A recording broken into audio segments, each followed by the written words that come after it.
Bismillahirrahmanirrahim. Jumpa lagi Cah di PJJ kali ini dengan Bu Ari, Bahasa Indonesia Wajib. Semoga harapannya semuanya di dalam keadaan sehat, semangat, masih bisa melakukan berbagai macam aktivitas, termasuk aktivitas PJJ online, pembelajaran jarak jauh atau online kali ini.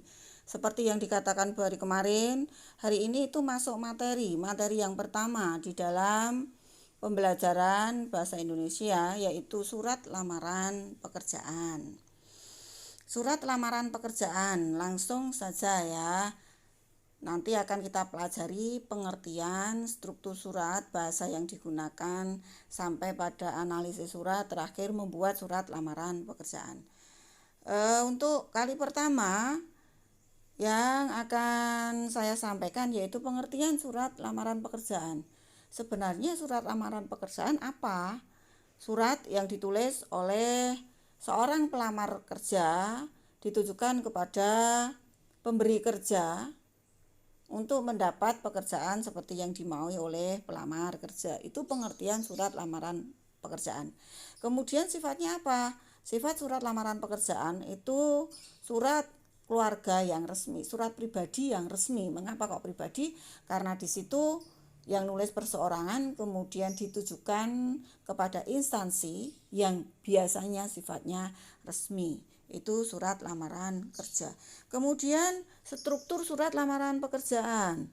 Di dalam surat lamaran pekerjaan itu ada dua hal yang perlu diperhatikan. Satu, yaitu bagian surat. Kemudian yang kedua, yaitu daftar riwayat hidup pelamar kerja. Untuk daftar riwayat hidup biasanya diungkapkan hal-hal yang penting dari si pelamar sebagai bentuk dukungan untuk melamar kerja. Misalnya ijazah yang dipunyai, keahlian yang dipunyai, dan lain-lain. Untuk struktur atau sistematika surat lamaran kerja, pertama kali di situ ketika kita nulis surat lamaran pekerjaan, tesis dulu yang diungkapkan. Kemudian setelah tesis itu argumentasi, setelah itu penegas. Untuk tesis itu pernyataan umum isinya untuk tesis biasanya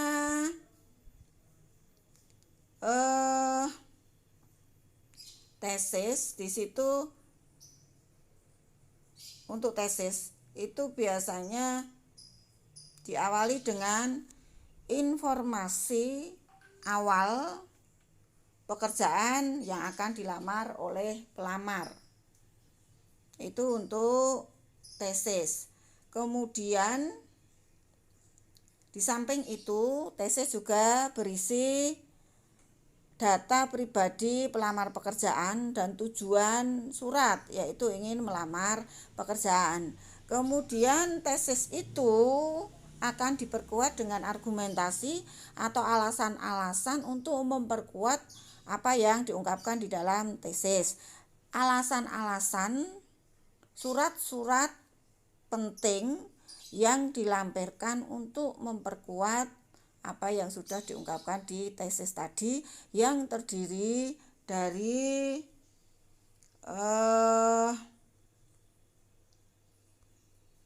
informasi awal pekerjaan yang akan dilamar, kemudian data diri, terus tujuan.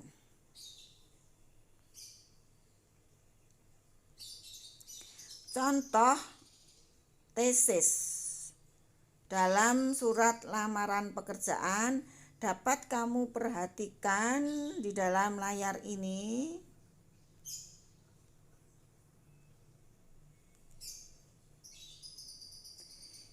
Ya, itu ada sistematikanya, tempat tanggal surat, kemudian tujuannya, salam pembuka, kemudian informasi awal pekerjaan yang ingin dilamar oleh pelamar kerja. Menanggapi iklan pada harian Kaltim Pos tanggal 15 November 2015, itu merupakan informasi awal pekerjaan yang ingin dilamar oleh pekerja. Kemudian ya, di situ ada juga data diri pelamar pekerjaan, kualifikasi diri saya, nama, tempat tanggal lahir, pendidikan, alamat. Ya, kemudian ada juga di situ tujuan si pelamar kerja.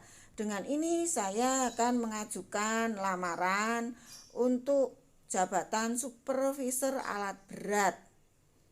Itu merupakan tujuan seperti yang saya katakan tadi, apa yang ada di tesis atau bagian awal surat lamaran kerja. Setelah itu ada argumentasi, alasan-alasan untuk memperkuat apa yang sudah diungkapkan di tesis. Isinya surat-surat penting untuk mendukung pelamar pekerjaan agar diperhatikan oleh si pemberi kerja atau yang memberi kerja. Sebagai bahan pertimbangan, berikut saya lampirkan, itu namanya argumentasi. Fotokopi ijazah, daftar riwayat hidup, kemudian surat keterangan, catatan kriminal, dan lain sebagainya. Itu namanya argumentasi. Kemudian di samping itu nanti terakhir itu ada penegas yang isinya harapan, ucapan terima kasih yang sudah diperhatikan dan harapan untuk dapat bekerja di instansi atau kantor yang dimaksud. Itu merupakan struktur dari surat lamaran kerja. Kemudian surat lamaran kerja di situ termasuk jenis surat tergorong, jenis tulisan eksposisi. Ya, eksposisi itu apa? Jenis karangan atau jenis tulisan yang memaparkan apa-apa yang harus diketahui oleh pembaca sehingga pembacanya itu paham. Jadi semuanya digelar, semuanya dipaparkan, apa-apa yang ingin dipaparkan oleh si pelamar kerja sehingga di situ dapat dipahami, dapat dimengerti, dan akhirnya nanti dapat dipertimbangkan untuk proses selanjutnya. Ini ada contoh surat lamaran kerja. Tempat tanggal surat, tujuan alamat surat, salam pembuka, kemudian tadi struktur isinya berupa tesis, argumentasi, penegas. Di sini tesisnya tadi informasi pekerjaan awal, tujuan si pelamar, melamar pekerjaan, data diri pelamar, terus diikuti dengan argumentasi, fotokopi KTP, fotokopi akte 4, ijazah, dan lain sebagainya. Diakhiri dengan penegas, ucapan terima kasih dan harapan untuk dapat diterima. Itu saja dulu apa itu awal pengenalan kita terhadap surat lamaran pekerjaan. Semoga dapat membuat kamu lebih paham.